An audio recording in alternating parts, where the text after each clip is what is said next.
ছায়া মন্ত্রিসভা গঠনের ঘোষণা দিয়েছেন জামায়াত নেতা শিশির মনির ও এনসিপি নেতা আসিফ মাহমুদ। এই ঘোষণা দেওয়ার পর থেকেই আলোচনায় আসে ছায়া মন্ত্রিসভা।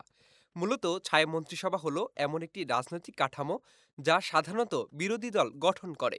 এটি মূল সরকারের সমান্তরালের একটি প্রস্তুতিমূলক মন্ত্রিসভা হিসেবে কাজ করে, অর্থাৎ সরকারে যারা মন্ত্রী আছেন বিরোধী দল তাদের প্রতিটি মন্ত্রণালয়ের বিপরীতে একজন করে ছায়ামন্ত্রী মনোনয়ন দেয়। এই ধারণাটির সবচেয়ে বেশি পরিচিত ওয়েস্টমিনিস্টার ধারায় সংসদীয় ব্যবস্থায়, যেমন যুক্তরাজ্যে। এখানে ছায়ামন্ত্রিসভা একটি প্রতিষ্ঠিত রাজনৈতিক প্রথা।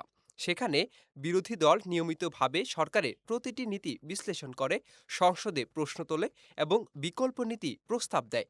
একইভাবে অস্ট্রেলিয়াতেও ছায়া মন্ত্রিসভা সক্রিয়ভাবে কাজ করে। ছায়া মন্ত্রিসভার অনেকগুলো কাজ থাকে। তার মধ্যে অন্যতম সরকারের নীতি ও বাজেট বিশ্লেষণ করা, ভুল বা দুর্বলতা থাকলে তা প্রকাশ্যে সমালোচনা করা, জনগণের সামনে বিকল্প নীতি ও পরিকল্পনা উপস্থাপন করা এবং ভবিষ্যতে ক্ষমতায় গেলে কিভাবে দেশ পরিচালনা করবে তার প্রস্তুতি নেওয়া। অর্থাৎ এটি শুধু সমালোচনার জন্য নয়, বরং একটি প্রস্তুত সরকার হিসেবে নিজেদের দক্ষতা প্রমাণের সুযোগ। বাংলাদেশে এখন পর্যন্ত আনুষ্ঠানিকভাবে কোনো ছায়া মন্ত্রিসভা গঠিত হয়নি। সংবিধানেও এ ধরনের কাঠামো গঠনের বাধ্যবাধকতা নেই।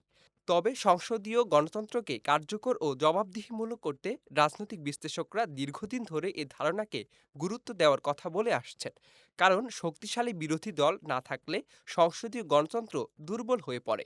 আর ছায়া মন্ত্রিসভা বিরোধী দলকে সংগঠিত, প্রস্তুত এবং নীতি নির্ভর রাজনীতিতে উৎসাহিত করতে পারে। বাংলাদেশের প্রেক্ষাপটে যদি ছায়া মন্ত্রিসভা কার্যকরভাবে গঠিত হয়, তাহলে তা কয়েকটি গুরুত্বপূর্ণ পরিবর্তন আনতে পারে। সরকারের উপর জবাবদিহি বাড়বে, নীতি নির্ভর রাজনৈতিক বিতর্ক তৈরি হবে, বিরোধী দলের দক্ষতা ও প্রস্তুতি দৃশ্যমান হবে এবং জনগণ তুলনামূলকভাবে দুই পক্ষের নীতি বিচার করার সুযোগ পাবে।